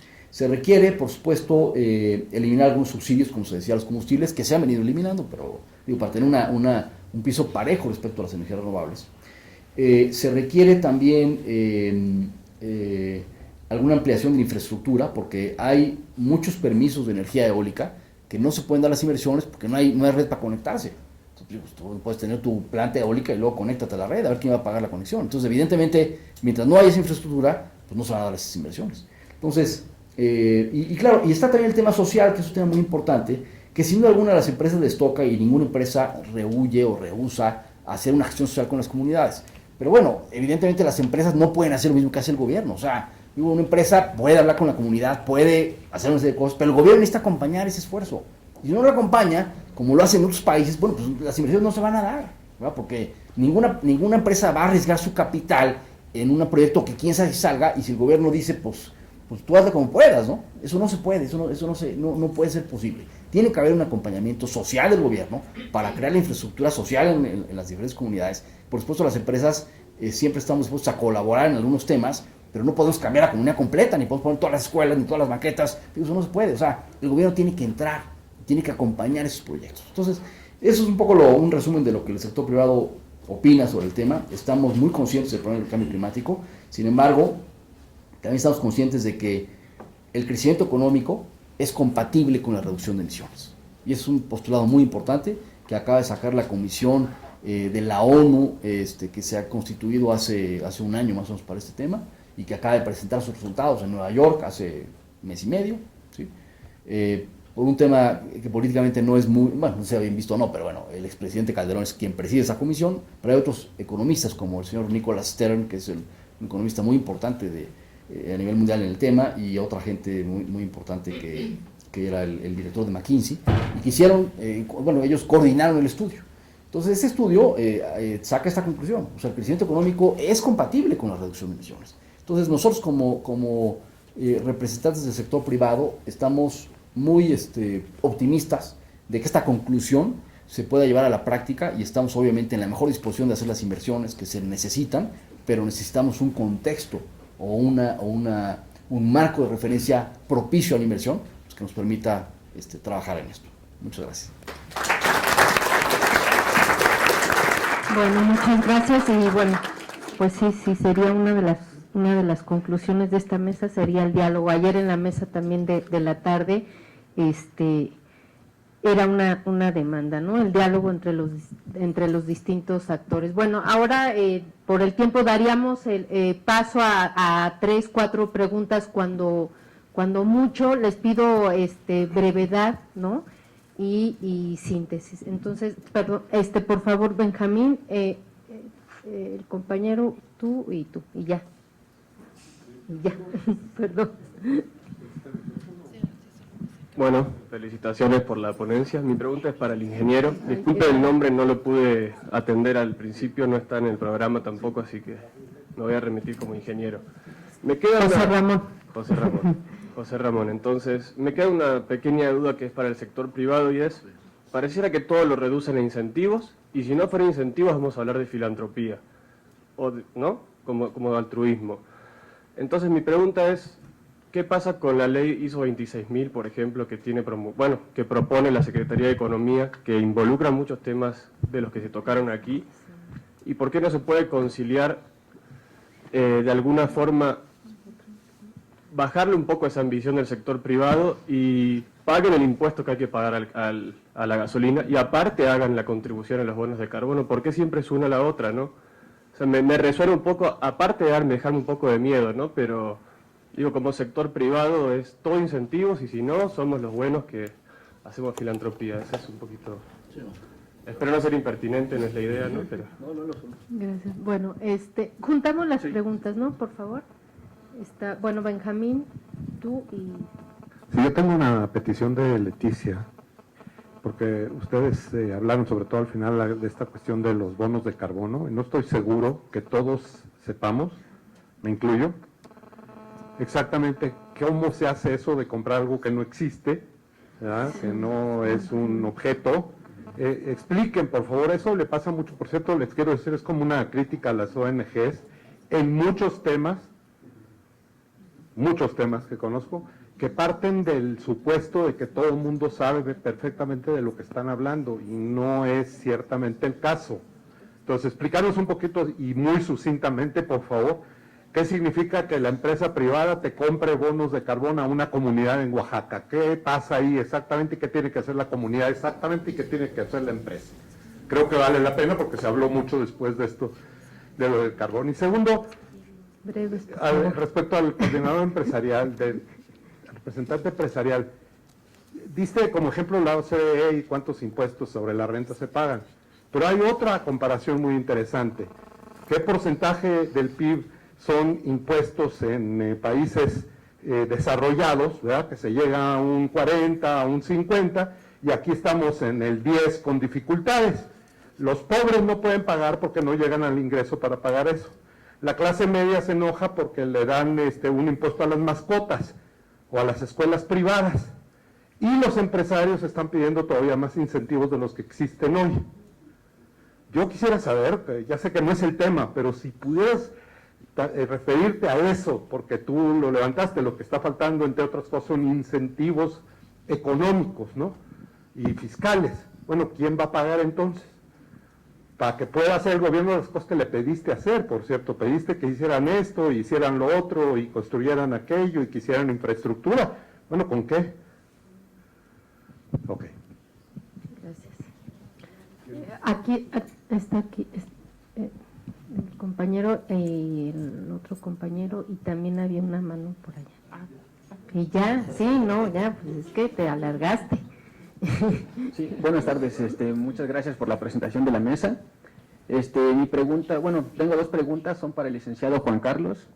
La primera es, ¿en qué riesgo se encuentra, ¿no? Porque también es otro tema que también la verdad la mayoría muchas veces desconocen o desconocemos, sobre el potencial de los recursos genéticos, ¿no? ¿En qué riesgo se encuentran estos recursos genéticos de la biodiversidad mexicana, que mencionó usted, la biodiversidad?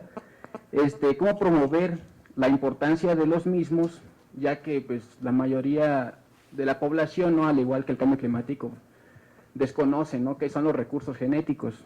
Y mi segunda pregunta es, ¿cómo llevar a cabo un tratamiento eficaz para el aprovechamiento, por ejemplo, del uranio que se encuentra en la selva lacandona sin problemas de deforestación, ¿no?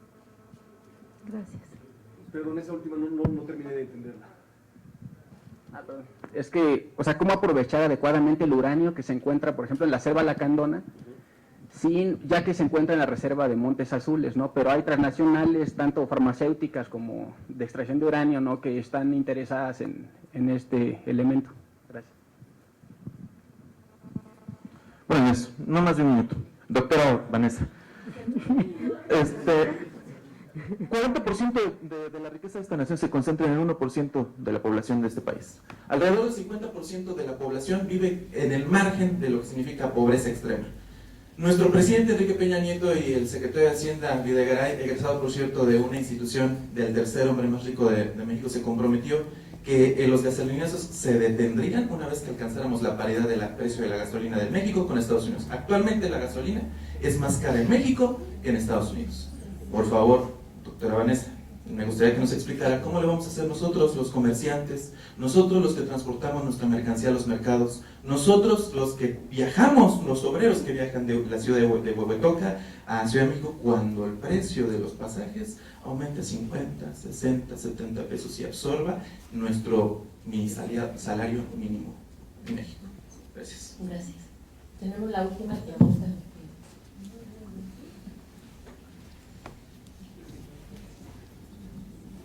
Es para la ingeniera Leticia Espinosa y un poquito también para el ingeniero. En cuestión, ustedes están desarrollando un protocolo para los bonos de carbono.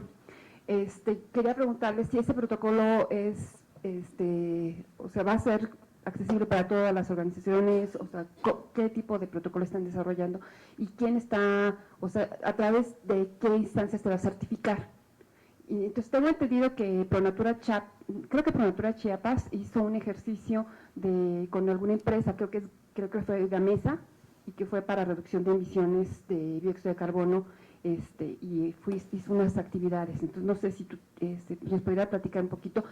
Y en ese sentido, o sea, la continuación de la pregunta es para el ingeniero Ramón, o sea, si las empresas no estarían dispuestas a participar en ese tipo de incentivos, y también, o sea, precisamente continuando con lo que comentó el compañero, o sea, precisamente de la ISO de responsabilidad social y corporativa, o sea, si en ese tipo de certificación no hay, las empresas no están dispuestas a dar incentivos económicos a las comunidades para hacer ese tipo de acciones.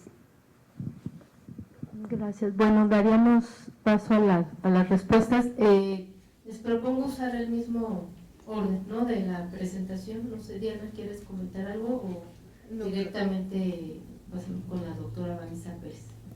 ¿No? Sí, solamente quería comentarles que creo que fue la que mejor me fue. Sí, hay que llamarles a ellos.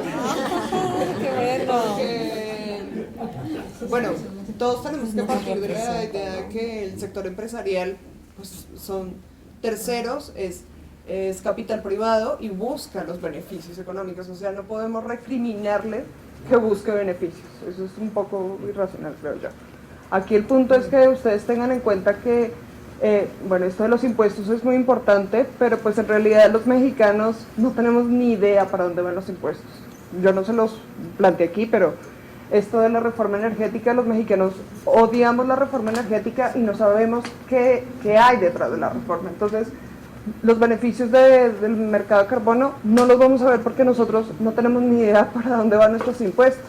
Y eso no solamente se ve en el tema de medio ambiente, sino en el tema de educación, en el tema de salud, en todos los temas que ustedes imaginen. Aquí hay una cultura financiera que es muy escueta. Entonces el mexicano no solo no paga los impuestos, sino que aparte le encanta reclamar, aunque no sabe para dónde van. Entonces hay que ubicarnos un poco también, ¿no? Cada quien, todos perseguimos nuestro interés, ¿no? Nuestro beneficio. Por eso hablamos de derechos colectivos, ¿no? Pero los dejo para que se defiendan. No, muchas gracias por la pregunta, porque yo creo que este está, digamos, en el centro del debate y es un tema fundamental, ¿no? Y la respuesta corta es lo que te diría, pues quizá muchos académicos, ¿no?, que tiene que ver con la focalización de los subsidios. Lo que leas de subsidios a los combustibles fósiles en México, desde los estudios más o menos serios hasta los muy, muy serios, en realidad es un subsidio regresivo, o sea, es un subsidio que beneficia a los que más tienen, a los que andan con camionetotas en Monterrey con el aire acondicionado a todo poder, a los que, no quiero tampoco caricaturizar, pero sí hay un tema, y está muy probado, que es que los subsidios a los combustibles fósiles son regresivos, afectan a los que afectan a los que menos tienen y le dan a los que más tienen. Yo creo que el tema de los subsidios es un tema de confianza política.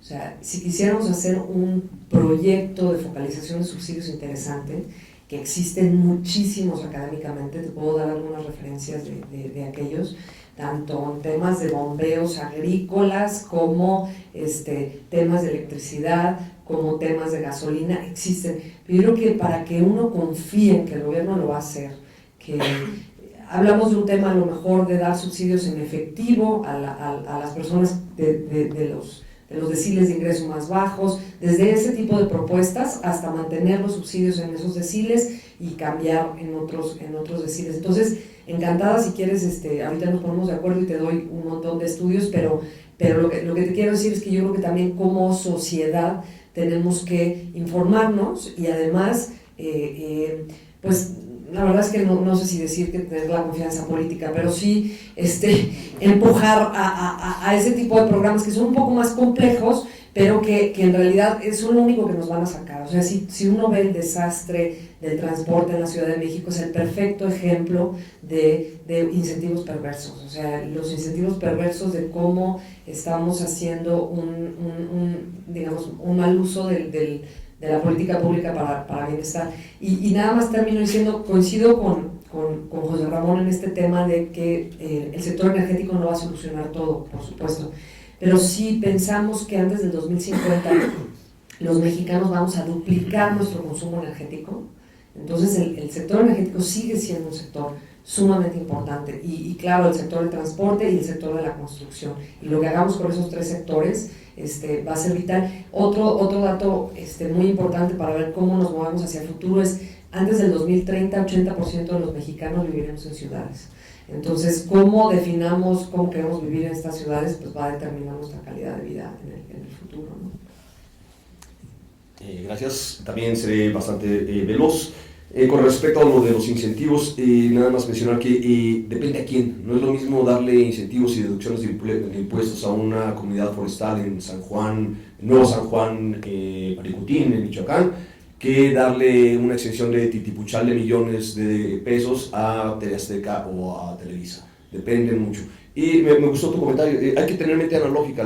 La mayoría de la gente no es mala, ni las empresas son malas. Tienen lógicas distintas. Hay que entenderlo. Y entonces sacar lo mejor de cada uno. Y bueno, tampoco dejarse pasar por encima, ¿no?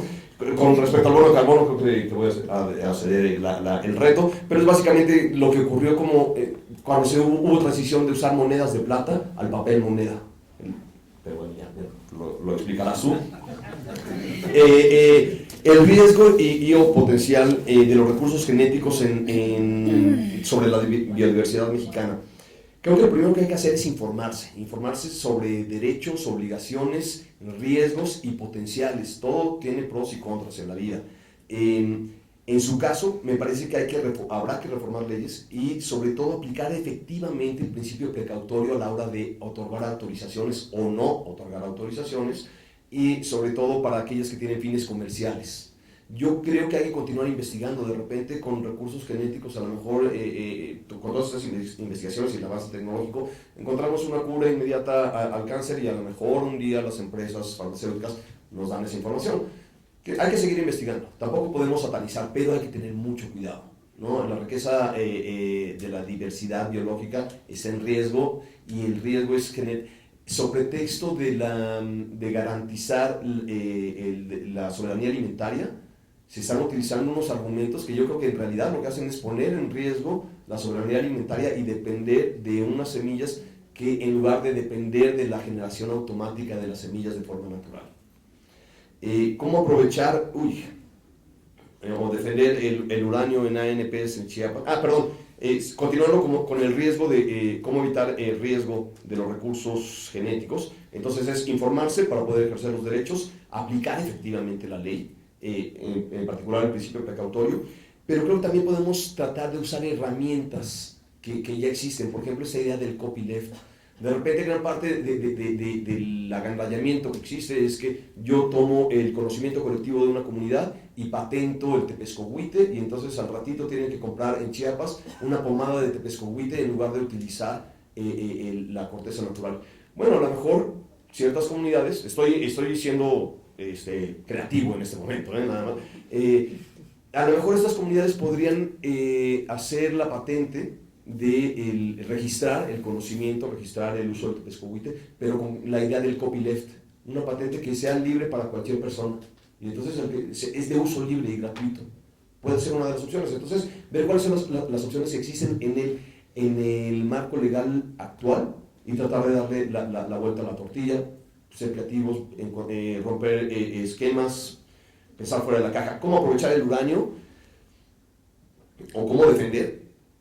Híjole, no lo sé. Yo creo que lo primero que hay que hacer es dar una opción de desarrollo económico, o una opción de desarrollo económico, no me gusta el término, pero bueno, esa idea, una opción de actividades que permitan dar una mejor calidad de vida a las comunidades que están ahí. Si las comunidades que viven ahí están contentas con su calidad de vida, no les va a importar el uranio. Y entonces viene el siguiente reto hay que ver si existe alguna violación de la ley a la hora de otorgar autorizaciones, o se está violando el convenio de creación de la ANP, etc. Y entonces, bueno, quizás llamarle al SENDA, y le llamamos a los rudos. Yo no litigo, pero los rudos litigan, y entonces pues ver qué se puede hacer. Ya. Primero una disculpa, porque sí es muy cierto que a mí por lo menos me pasa que hablo como si todos supieran de lo que estoy hablando. pero una explicación breve de qué es un bono de carbono y en específico los forestales. Bueno, el bono de carbono es una moneda de cambio, un papel moneda en vez de una moneda de plata, para hacer una transacción de alguien que tiene una emisión y quiere compensar esa emisión o mitigar esa emisión mediante el derecho que tiene alguien a reducir o a capturar esa emisión. Entonces, en el caso de los forestales, se trata de emisiones capturadas, básicamente por la fotosíntesis.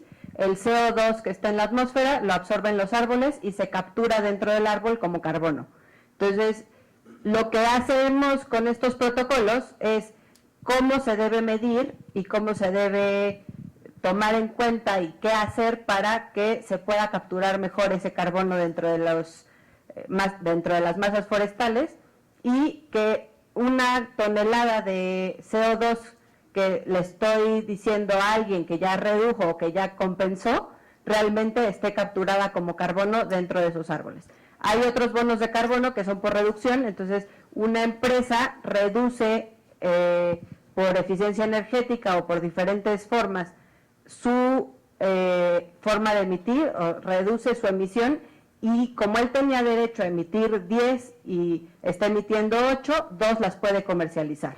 Entonces, ese es como el principio básico de los bonos de carbono. ¿Cómo funciona la transacción con Oaxaca? Pues, hacen el aprovechamiento sustentable y la conservación de estas masas forestales. Tenemos el proyecto en Oaxaca, pero también hay otros 2 proyectos en México, que es uno en Chiapas y otro en Sierra Gorda de Querétaro. Entonces, hacen el manejo forestal de forma que se mejora la captura de carbono, y ese mejoramiento de captura lo pueden comercializar mediante un título que es un certificado que se convierte en decir, en Oaxaca se capturan 60,000 toneladas por año, y yo puedo decirle a las empresas que pueden comprar esta cantidad de toneladas.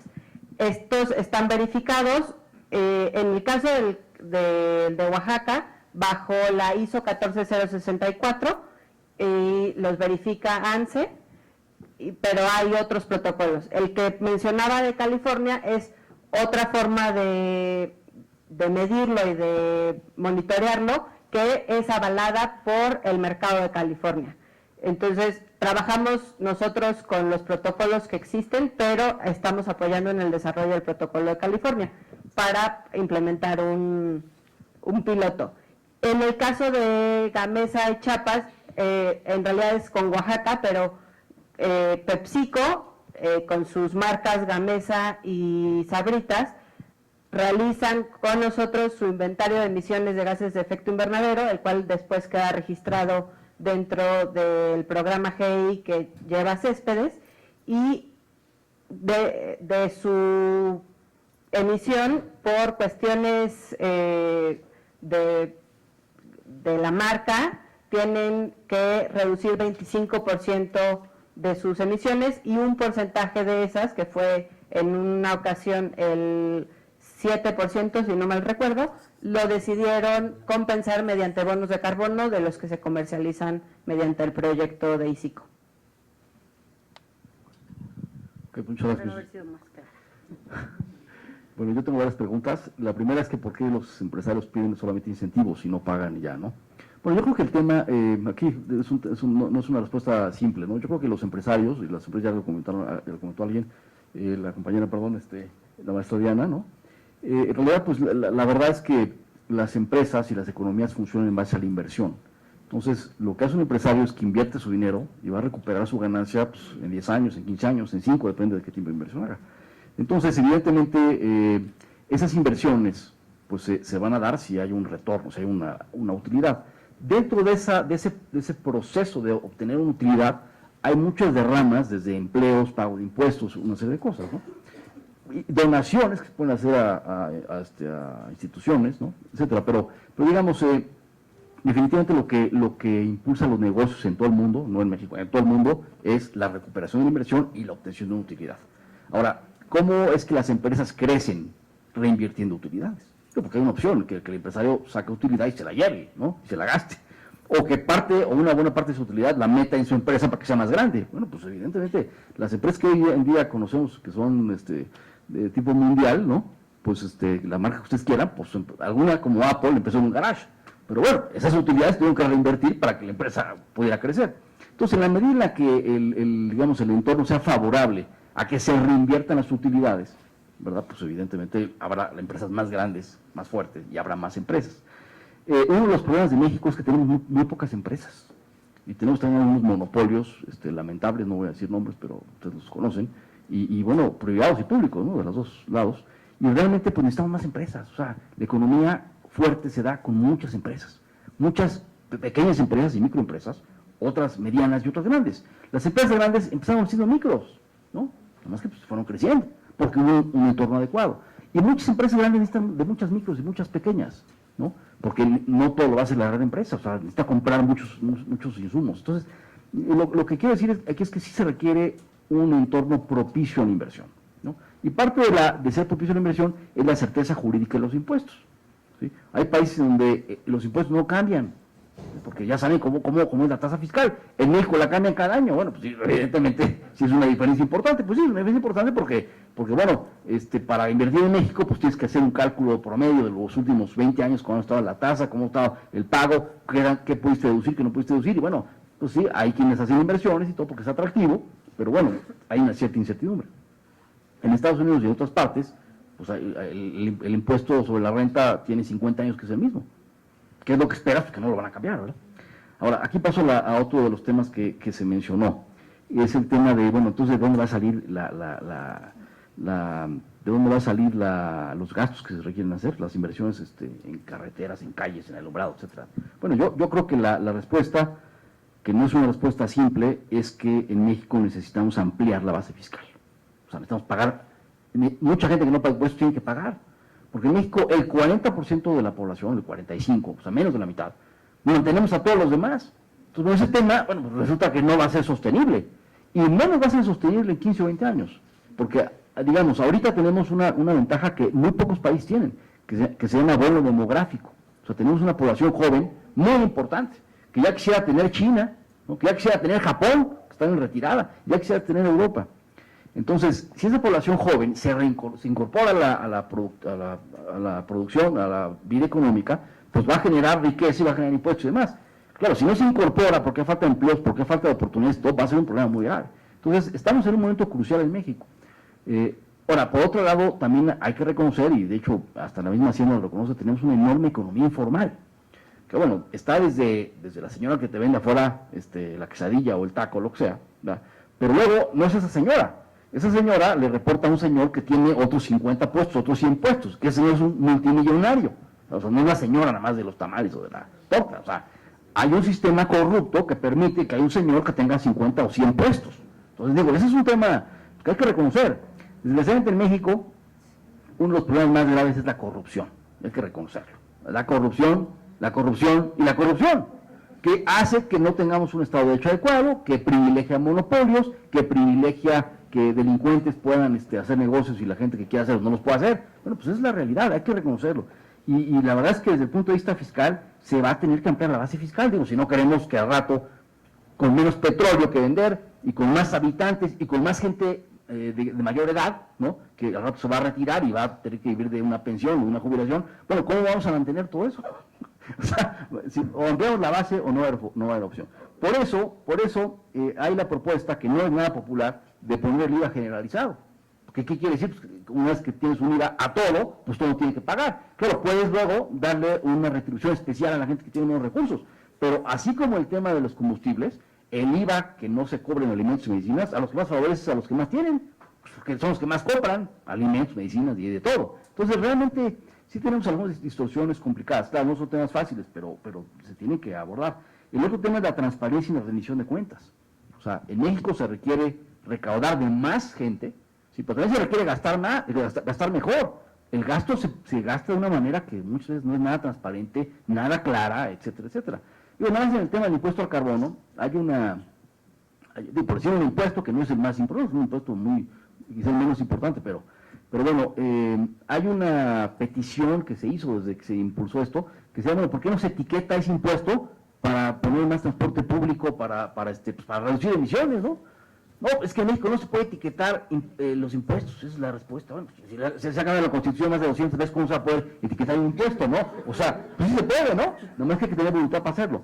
Yo les quiero decir que en California, que ahorita hablamos del mercado de carbón en California, lo que el Estado de California cobra por el comercio de emisiones, o por empresas que no pueden cumplir con su meta, tienen que pagar, tienen que comprar emisiones, ese dinero se va a utilizar, por ejemplo, para hacer un tren rápido entre Los Ángeles y San Francisco, ¿no? Entonces, claro, son algunos miles de millones de dólares que se van a invertir en eso. En México estamos recaudando 1.200 millones de dólares al año en el tema. En el tema forestal, si se invirtieran a lo mejor de esos 1.200 millones de dólares, 100 millones de dólares para la parte forestal, seguramente reducirían la deforestación a la mitad. Sí, no es que pues, no quieren invertir esa lana en eso. Bueno, pues digo, o sea, no es gratis. Hay que invertir el dinero pues, en las cosas que queremos dar resultados. Si no, pues digo, no es mágico. Entonces, la verdad es que en México, desafortunadamente, sí creemos que se requiere recaudar a más gente y también gastar mejor. Porque el gasto sí se hace de forma ineficiente, no se hace con toda la transparencia que esperaríamos. Y bueno, pues evidentemente, pues vemos cómo están las cosas, ¿no? Muchas gracias.